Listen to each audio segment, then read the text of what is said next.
You are listening to Mining Stock Education, where you'll learn from the top leaders in the natural resource sector and uncover quality mining investment opportunities.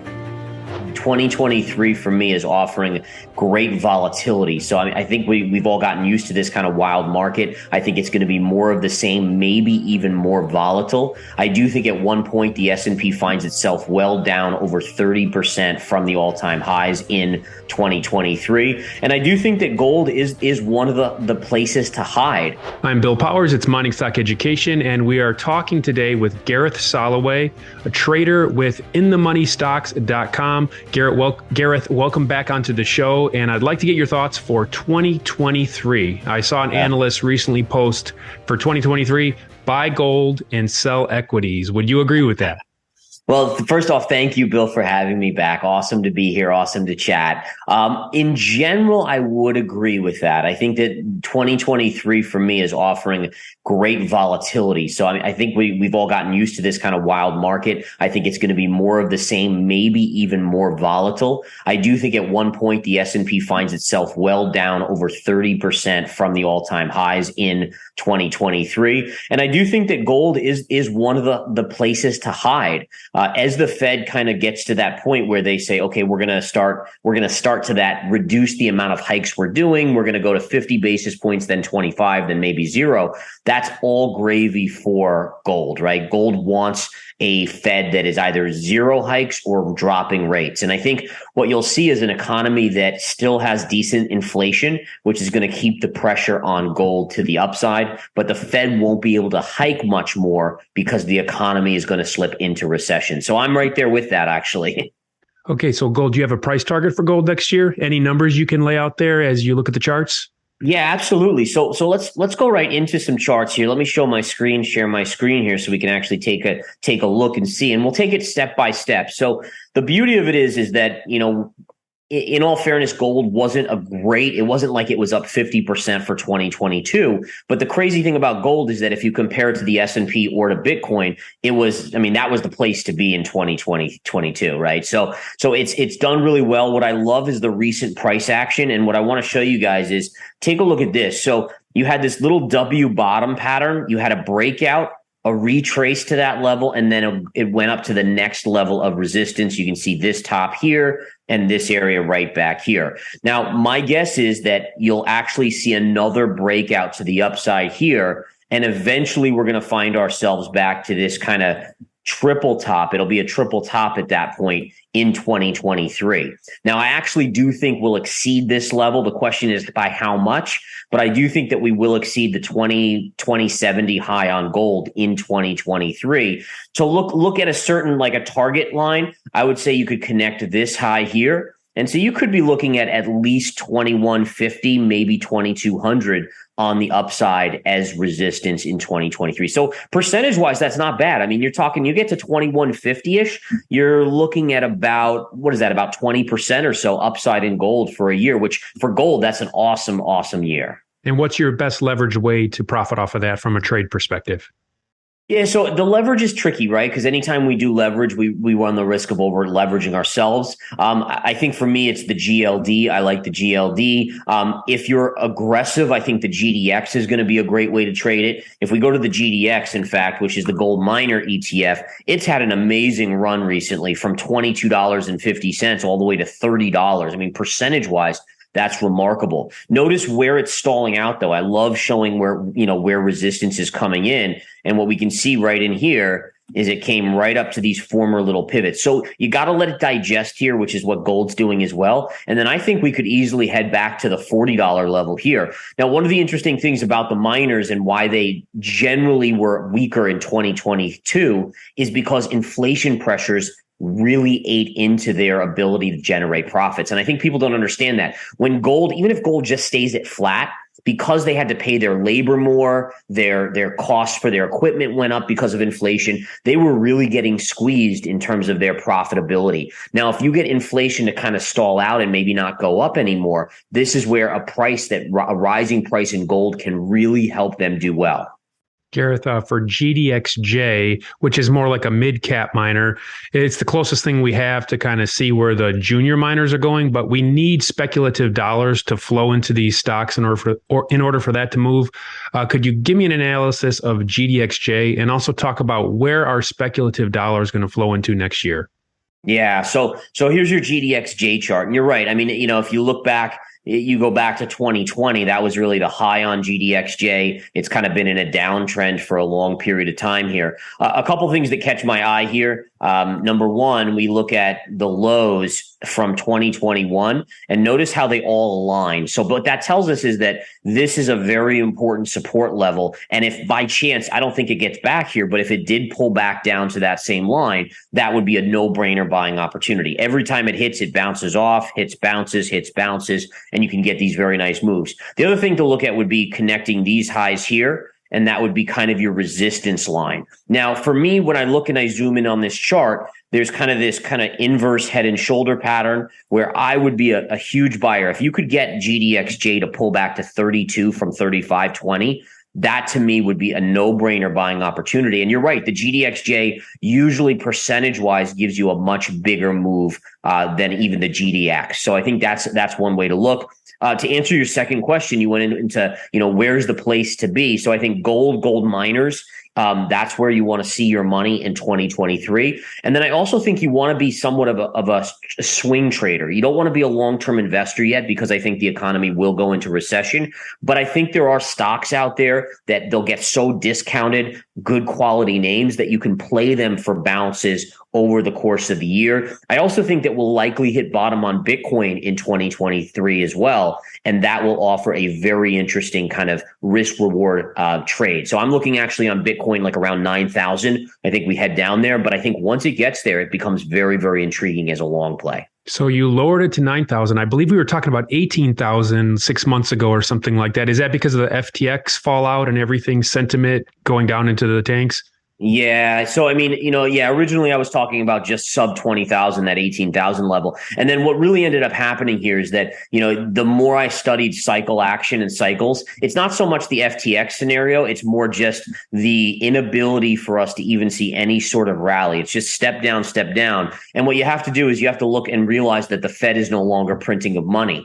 And so this is the first bear market in Bitcoin where the Fed hasn't been printing money, which means it probably needs to do even more downside than past cycles. Past cycles were 80 to 85% decline. We haven't even quite achieved that yet. So I think on a stopping point, that 18 to 20 was the first stop. I think there'll be another bounce around 12 to 13. But I think you have to look at, the 9,000. You want to get to max pain on Bitcoin, just like any cycle. It has to get to max pain. And that probably is when it breaks 10,000, you'll finally get some sort of bottom there. So we're looking at a stair step down on the Bitcoin chart here. Are we going to have like a spike low to get to 9,000? And what might be that event if we do have a spike low?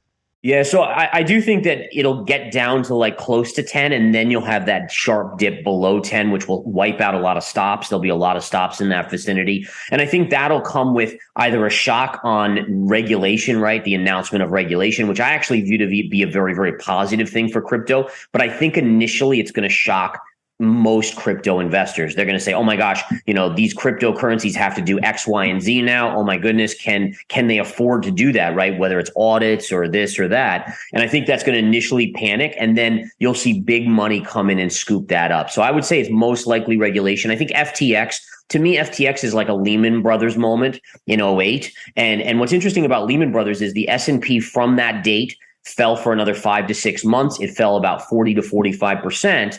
And so if you think about FTX being the Lehman Brothers of the crypto market, it then means that we probably bottom out by May-ish, maybe June. And we probably, again, 40 to 45% drop from there takes us to about 9,000. Wow. So what is your perspective on central bank digital currencies, especially as we're talking about Bitcoin?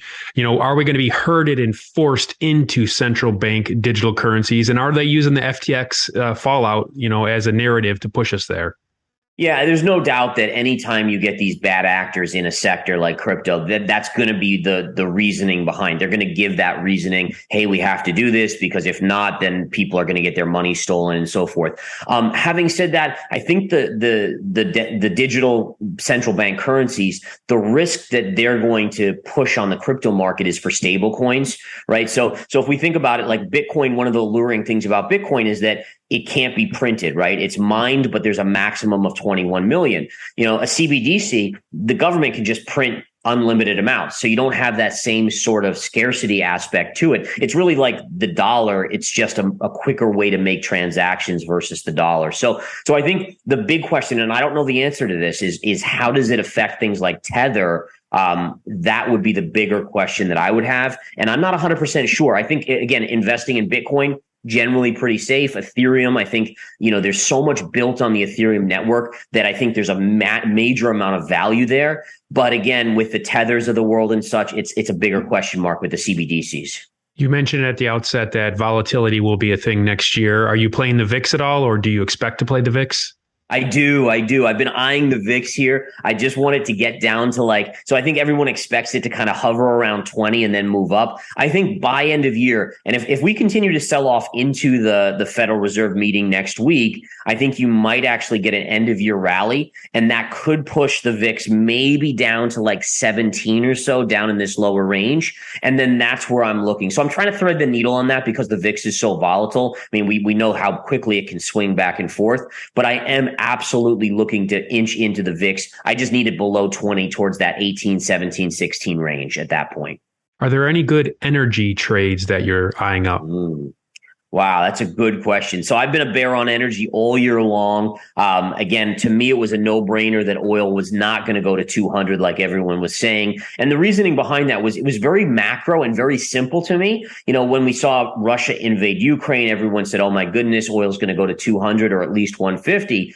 I looked at it and I said, wait a minute. So this is going to put stress on the overall economy. Then you have the Federal Reserves around the globe hiking rates, which is going to slow the economy. Yes, the reduction in oil from Russia maybe puts a little upward pressure or cuts from OPEC, but it is dwarfed by the reduced demand for oil, right? I mean, just think about, you have a global economy which potentially could go into a global recession. We know China's basically there at this point because of their COVID zero policy. And so to me, it was like, okay, well, oil's going to go down. And sure enough, it has. Now, what's interesting about oil here is it's breaking support right here. But I do have a very key level right here. And if we zoom out, look at this going back to 2019, where you have these pivot tops and then you kind of bounce off of it here and here. And so if we do hit 65 and a half, I do at least think you get a bounce there. Again, now how to play that? I mean, I think you look for best of breed, and this is, again, a swing trade. It's not a long-term investment. But if we continue to see ExxonMobil really roll over, potentially going into, let's see here, let me put a trend line. If oil hit that level of 65 and a half, and Exxon fell right into this 88 level, then to me, best of breed, you buy that for a bounce. I think oil bounces nicely off of that. But for the most part, I honestly think that we will see a big recession in the US. So it's hard to really be overly bullish aside from a swing trader on oil. What about commodities in general? Are there any commodity chart setups that you really like? Because you've talked in the past on this show how you like some of the big miner setups and also the commodity complex. Any specific commodities, though? Yeah, so specific commodities, definitely gold, definitely silver. Silver and gold are kind of my two top plays. I'm trying to be a little bit more careful with the coppers and the oils, the ones that have that industrial side to them where it's more of a demand growth story. I think you might get a bounce as China kind of reopens and gets away from this COVID zero, because I think their economy could pick up. But I do think that, again, the Fed just being so hard-nosed on raising rates. And remember, it takes 6 to 9 months for a rate hike to filter in the economy. So you could argue that we haven't even seen the impact of the last 275 basis point hikes, let alone the likely 50 basis points next week, and then maybe even further out from that. So I think that the economy is going to slow, which makes me really shy away from the coppers and the oils unless they're swing trading opportunities. Last question. You're a trader, so you make money on the way up and the way down. Where do you see the best opportunity to make money on the way down in 2023? Wow, on the way down. So I think what you do is you start to kind of isolate down some of these kind of like, tech names that are still the darlings. For instance, Apple for me is definitely one where I would look to be short. And again, that sounds crazy to most people, and that's exactly what I want it to sound, right? I mean, when it's a crazy idea, that's usually the right idea. And so for Apple, there's a really important trend line right here. And you can see how Apple's been hovering and kind of coming down and hitting this level. So if Apple breaks like 136, I think it has downside to probably about $95. And I think we likely hit that in 2023. So I think Apple's a great short up here. Obviously, a break of the trend line, it would be best. And then other than that, I think you just look to short anything that has an economic impact, meaning that, if oil bounces sharply back up to 80 or 85, you look to short that back down and kind of play those down moves as the economy continues to weaken. Gareth, thank you for your 2023 outlook. Remind listeners that aren't familiar with your work, what do they find at inthemoneystocks.com? Absolutely. So at inthemoneystocks.com, I have a service called Verified Investing Alerts. I do a daily video, usually 15, 20 minutes a day, hardcore technicals going over all the inside action in the market, in stocks, commodities, you name it. And then I also put out trade signals. So if I see a good trading setup based on technicals, I'll give you the exact entry price, stop, target, everything you need to kind of follow suit and trade it. Excellent. Thank you for your insights, and thank you for joining me today. Thank you, Bill, so much. Have a wonderful day.